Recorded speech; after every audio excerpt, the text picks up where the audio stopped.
Assalamualaikum warahmatullahi wabarakatuh. Kembali lagi dengan saya di channel pembelajaran matematika. Hari ini kita kembali melanjutkan materi pembahasan untuk matematik peminatan kelas 11. Jadi materi kali ini itu tentang trigonometri 2. Di 3 video sebelumnya yang udah kita upload itu kan tentang materi trigonometri 1 tentang persamaan trigono. Dan sekarang kita masuk ke trigonometri 2 yaitu tentang jumlah dan selisih dua sudut. Eh, untuk diketahui di materi trigonometri 2 ini sebenarnya bukan hanya jumlah dan selisih dua sudut. Nanti ada sudut rangkap, kemudian perkalian dan penjumlahan di trigonometri itu bakal kita bahas di dua video yang selanjutnya. Jadi untuk trigonometri 2 ini akan kita rangkum dengan 3 video. Dan ini adalah video yang pertamanya, kemudian 2 video selanjutnya nanti. Oke, tanpa berpanjang lebar.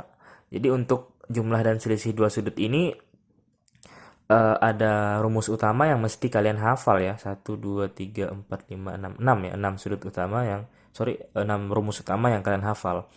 Kalian nggak perlu tahu sebenarnya dari mana rumus ini didapatkan dan sebagainya.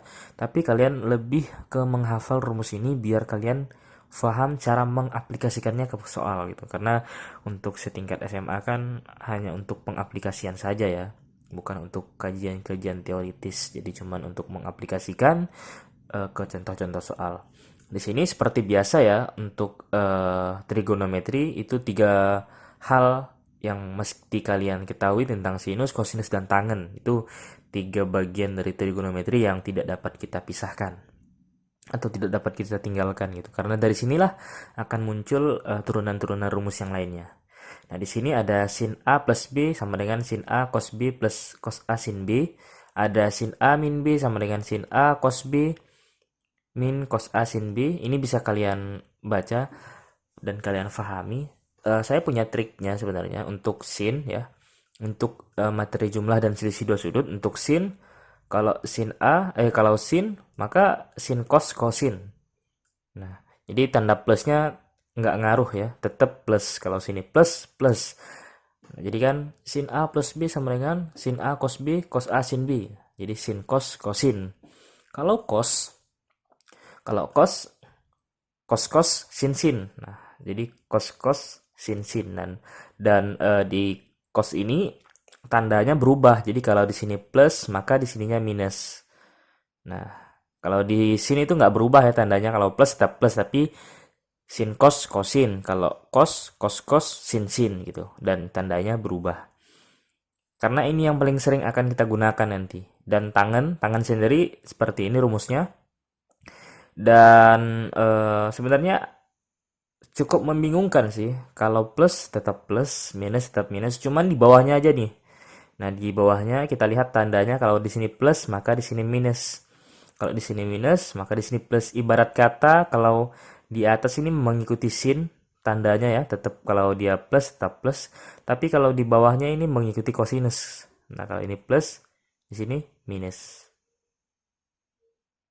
Ini untuk eh, pengantar. Nah, sekarang kira-kira contoh soalnya seperti ini ya. Ada 2 contoh soal yang mestinya kalian kuasai nanti. Jadi kalian akan sering bertemu dengan soal seperti ini. Inilah kira-kira pengaplikasian untuk materi ini. Jadi nomor 1 misalkan, diketahui cos 60 sama dengan setengah ya, dan sin 45 sama dengan setengah akar 2. Nah, hitunglah cos 15. Kalau kita misalkan ya, kita nggak diberi data seperti ini, biasanya kan hitunglah cos 15 derajat misalkan. Nah, biasanya kita menghitung cos 15 tanpa diberi data seperti ini. Jadi kita harus mikir gimana sih gitu kan. Nah, dengan sudut penjumlahan dan selisih dua sudut ini kita bisa mencarinya. Cos 15 itu bisa dibentuk dari gini. Di sini ya. Ini nomor 1. Jadi cos 15, aduh, kok cos 15 derajat itu kita bisa bentuk dari cos, nah, 60 dikurang 45 kan. Nah, Jadi seperti ini maksud penggunaannya. Sehingga kita bisa mencari nilai cos 15 itu sendiri. Karena cos 15 ini kan bukan angka yang istimewa ya, jadi harus kita cari dengan berbagai cara. Salah satunya adalah dengan menggunakan jumlah dan selisih dua sudut ini. Oke, untuk cos sendiri, ingat tadi cos sin ya. Jadi cos 60 derajat dikali cos 45 derajat. Nah, karena cos ingat tandanya berubah, maka di sini plus dong ya. Di sini kan minus, di sini plus. Oke, sin 60 derajat dan sin 45 derajat. Kalian harusnya mesti hafal ya sudut-sudut istimewa seperti ini. Jadi nggak perlu lagi nih diketahui bla bla bla. Langsung aja sebenarnya cos 15 sama dengan pakai cara ini. Kalian harusnya udah paham dan udah hafal ya nilai-nilai dari sudut istimewa. Kalau cos 60 derajat ya jelas setengah akar 3 kan. Setengah akar 3 dikali akar 3 ini 3 ya. Kalau cos sin ya tetap sama ya, setengah akar 2 untuk 45 derajat. Kalau sin 60 mohon maaf ya, cos 60 setengah ya. Mohon maaf kebalik saya. Saya kebalik. Nah, sin 60 setengah akar 3. Jadi saya yang kebalik ya. Setengah akar 2. Jadi harus hafal ini. Kalau cos ini kebalikan dari sin. Bukan kebalikan sih maksudnya kan kalau sin kan gini polanya kan. Dari 0, 30, 45, 60, terus 90 ya. Ini aja udah 90. Ini aja udah penting banget sih. Kalau sin kan mulainya dari 0, setengah, setengah akar 2, setengah akar 3. Itu kan. 1. Kalau cos kita putar nih. Di 1. Ini lagi setengah akar 3, setengah akar 2, setengah 0 ya. Nah, jadi muter ya. Kalau tan ya tan hasil baginya gitu. Sin per cos. Oke lah ya, itu harusnya kalian udah paham ya di kelas 10. Tapi sekedar review lagi, kadang-kadang ada yang nggak paham gitu. Kita review ulang. Jadi kita hitung, jadinya seperempat akar 2 ini ya, karena kan kali ya, ditambah seperempat akar 6. Nah, ini bisa nih kita keluarin. Di seperempat akar 2 ditambah akar 6. Jadi deh cos 15-nya. Nah, jadi cos 15 hasilnya ini. Nggak istimewa kan? Oh, ini sudut-sudut istimewa namanya. Ini harusnya kalian udah hafal lah ya di kelas 10 dasar-dasarnya. Oke, lanjut ke nomor 2. Nah, sebenarnya nomor 2 itu hampir sama sih dengan nomor yang pertama. Cuman ya sekali lagi kalau seperti ini coba kita gambarkan ya. Jadi di sini diketahui sin A 3/5 untuk A sudut lancip, cos B sama dengan minus 12/3 untuk B sudut tumpul. Di sini ada keterangan sudut lancip dan sudut tumpul.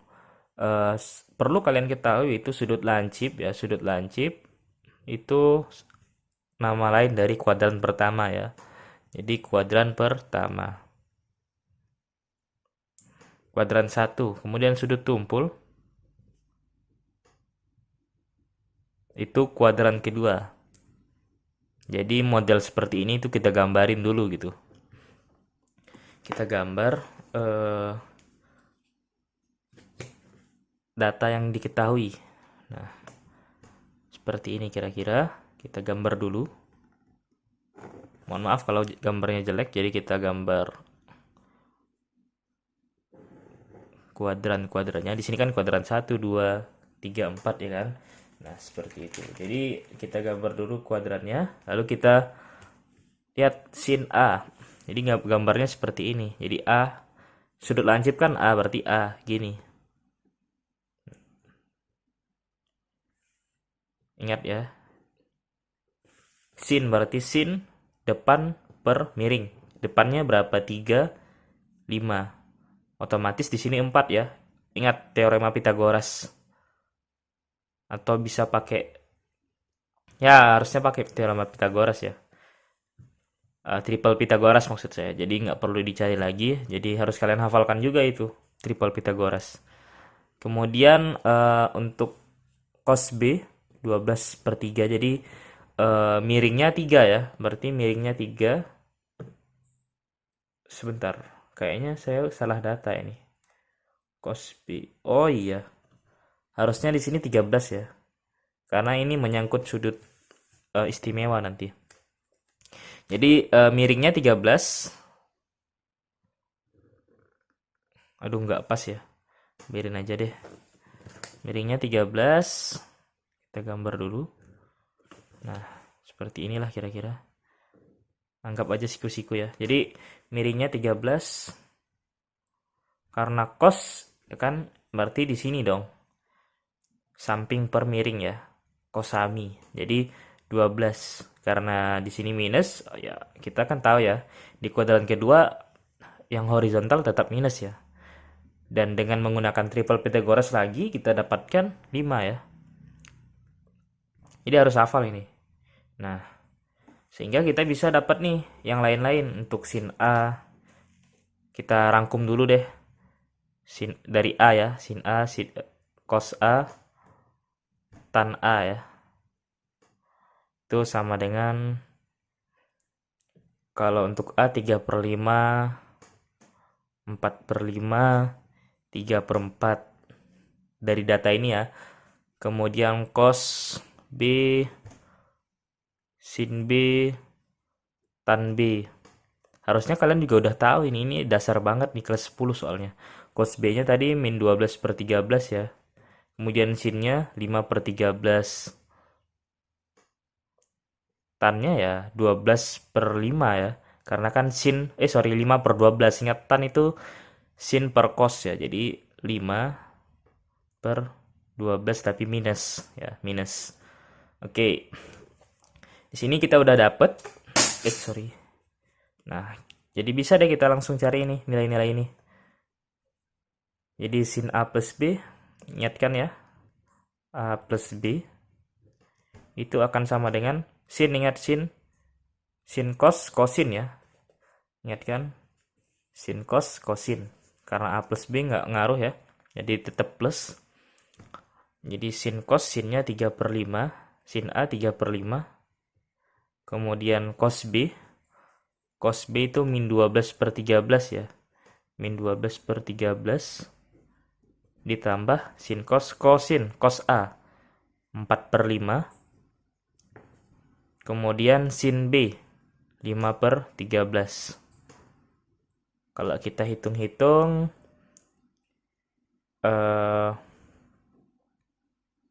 hasilnya akan min 16/65. Kalian hitung sendiri deh. Kemudian cos B min A ya. Cos B min A. Oke, kalau cos ya saya tulisin lagi. Ingat cos ya. Jadi cos B, cos A. Karena ini minus, kalau cos itu harus jadi berubah tandanya. Sin B, sin A. Oke. Jadi cos B-nya berapa? Cos B tadi min 12/13 ya. Cos A-nya 4/5. Oke, ditambah sin B-nya 5/13. Sin A-nya 3/5. Ini kita operasiin hasilnya jadi min 33/65. Ini bisa dihitung sendiri ya. Kemudian tan. Nah, ini tan. Tan jarang sih sebenarnya, tapi untuk latihan-latihan ya boleh lah. Nah, tan A min B. Pakai ini ya. Jadi ingatkan lagi ya. Oke deh, supaya ingat. Tan itu tan A karena min. Tan B.